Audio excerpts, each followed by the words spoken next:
Who's Who in King's Abbot. Before I proceed further with what I said to Caroline and what Caroline said to me, it might be as well to give some idea of what I should describe as our local geography. Our village, King's Abbot, is, I imagine, very much like any other village. Our big town is Cranchester, 9 miles away. We have a large railway station, a small post office, and 2 rival general stores.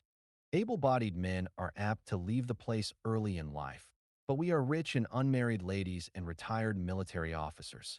Our hobbies and recreations can be summed up in the one word: gossip. There are only 2 houses of any importance in King's Abbot. One is King's Paddock, left to Mrs. Ferrars by her late husband. The other, Fernley Park, is owned by Roger Ackroyd. Ackroyd has always interested me by being a man more impossibly like a country squire than any country squire could really be. He reminds one of the red-faced sportsmen who always appeared early in the first act of an old-fashioned musical comedy, the setting being the village green. They usually sang a song about going up to London. Nowadays we have reviews, and the country squire has died out of musical fashion. Of course, Ackroyd is not really a country squire. He is an immensely successful manufacturer of, I think, wagon. He is a man of nearly 50 years of age, rubicund of face and genial of manners.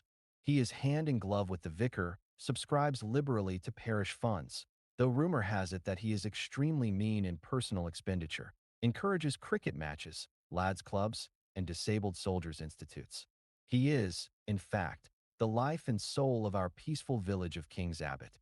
Now when Roger Ackroyd was a lad of 21, he fell in love with, and married, a beautiful woman some 5 or 6 years his senior. Her name was Paton, and she was a widow with 1 child.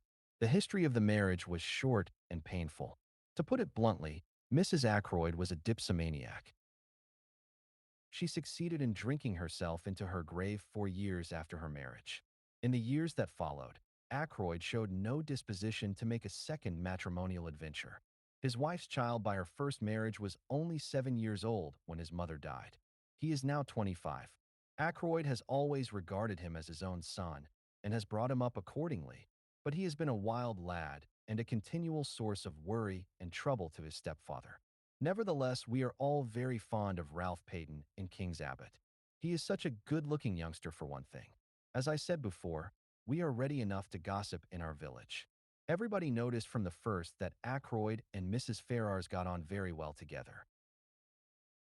After her husband's death, the intimacy became more marked. They were always seen together, and it was freely conjectured that at the end of her period of mourning, Mrs. Ferrars would become Mrs. Roger Ackroyd. It was felt, indeed, that there was a certain fitness in the thing. Roger Ackroyd's wife had admittedly died of drink. Ashley Ferrars had been a drunkard for many years before his death. It was only fitting that these 2 victims of alcoholic excess should make up to each other for all that they had previously endured at the hands of their former spouses. The Ferrars only came to live here just over a year ago, but a halo of gossip has surrounded Ackroyd for many years past. All the time that Ralph Paton was growing up to manhood, a series of lady housekeepers presided over Ackroyd's establishment, and each in turn was regarded with lively suspicion by Caroline and her cronies. It is not too much to say that for at least 15 years the whole village has confidently expected Ackroyd to marry one of his housekeepers. The last of them, a redoubtable lady called Miss Russell, has reigned undisputed for 5 years, twice as long as any of her predecessors. It is felt that but for the advent of Mrs. Ferrars, Ackroyd could hardly have escaped. That, and one other factor, the unexpected arrival of a widowed sister-in-law with her daughter from Canada. Mrs. Cecil Ackroyd, widow of Ackroyd's infidel younger brother, has taken up her residence at Fernley Park and has succeeded, according to Caroline, in putting Miss Russell in her proper place. I don't know exactly what a proper place constitutes. It sounds chilly and unpleasant, but I know that Miss Russell goes about with pinched lips and what I can only describe as an acid smile, and that she professes the utmost sympathy for poor Mrs. Ackroyd, dependent on the charity of her husband's brother. The bread of charity is so bitter, is it not? I should be quite miserable if I did not work for my living. I don't know what Mrs. Cecil Ackroyd thought of the Ferrars affair when it came on the tapis. Ackroyd should remain unmarried. She was always very charming, not to say gushing, to Mrs. Ferrars when they met. Caroline says that proves less than nothing. Such have been our preoccupations in King's Abbot for the last few years. We have discussed Ackroyd and his affairs from every standpoint. Mrs. Ferrars has fitted into her place in the scheme. Now there has been a rearrangement of the kaleidoscope. From a mild discussion of probable wedding presents, we have been jerked into the midst of tragedy. Revolving these and sundry other matters in my mind, I went mechanically on my round.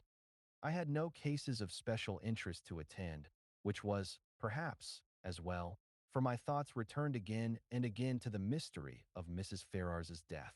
Had she taken her own life?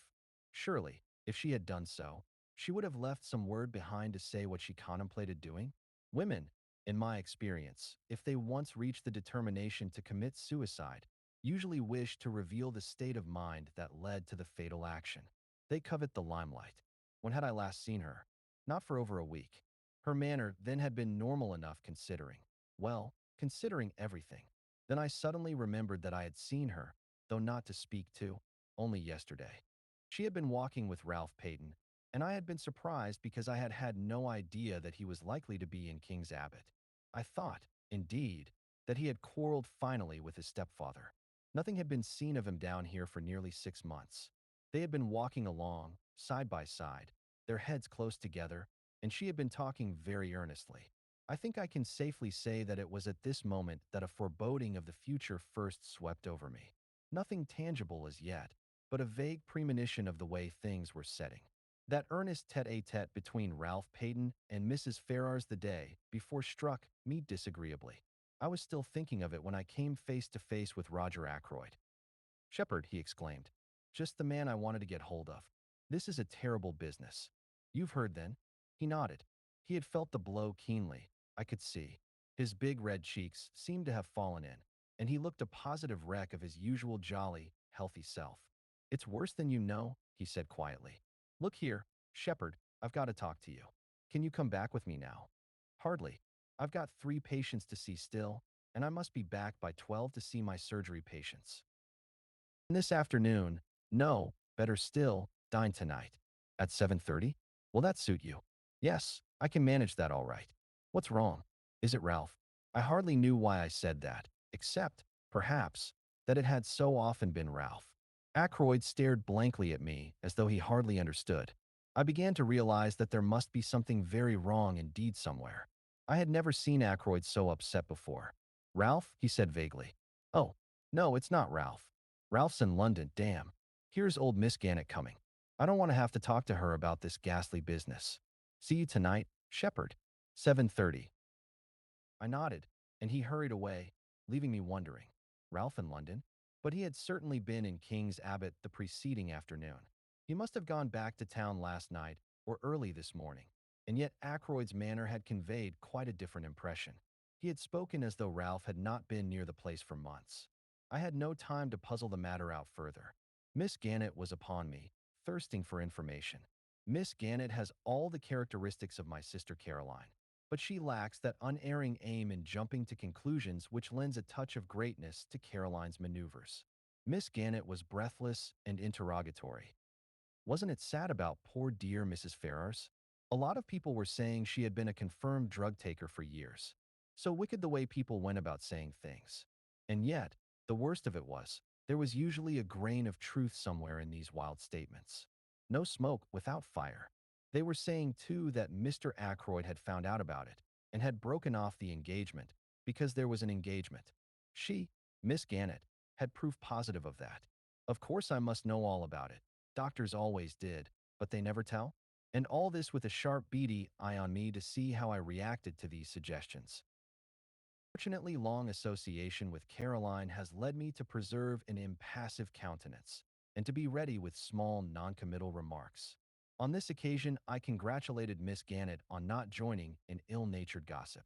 Rather a neat counterattack, I thought. It left her in difficulties, and before she could pull herself together, I had passed on. I went home, thoughtful, to find several patients waiting for me in the surgery. I had dismissed the last of them, as I thought, and was just contemplating a few minutes in the garden before lunch when I perceived one more patient waiting for me. She rose and came towards me as I stood somewhat surprised. I don't know why I should have been, except that there is a suggestion of cast iron about Miss Russell, a something that is above the ills of the flesh. Ackroyd's housekeeper is a tall woman, handsome but forbidding in appearance. She has a stern eye and lips that shut tightly, and I feel that if I were an under housemaid or a kitchen maid I should run for my life whenever I heard her coming. "Good morning, Dr. Sheppard," said Miss Russell. "I should be much obliged if would take a look at my knee." I took a look, but, truth to tell, I was very little wiser when I had done so. Miss Russell's account of vague pains was so unconvincing that with a woman of less integrity of character, I should have suspected a trumped-up tale. It did cross my mind for one moment that Miss Russell might have deliberately invented this affection of the knee in order to pump me on the subject of Mrs. Ferrars's death, but I soon saw that there, at least, I had misjudged her. She made a brief reference to the tragedy, nothing more, yet she certainly seemed disposed to linger and chat. "Well, thank you very much for this bottle of liniment, doctor," she said at last. "Not that I believe it will do the least good. I didn't think it would either, but I protested in duty bound. After all, it couldn't do any harm, and one must stick up for the tools of one's trade." "I don't believe in all these drugs," said Russell, her eyes sweeping over my array of bottles disparagingly. "Drugs do a lot of harm. Look at the cocaine habit. Well, as far as that goes, it's very prevalent in high society. I'm sure Miss Russell knows far more about high society than I do." I didn't attempt to argue with her. "Just tell me this, doctor," said Miss Russell. "Suppose you are really a slave of the drug habit. Is there any cure?" One cannot answer a question like that offhand.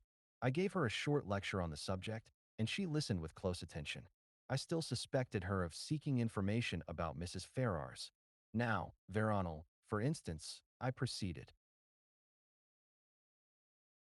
But, strangely enough, she didn't seem interested in Veronal.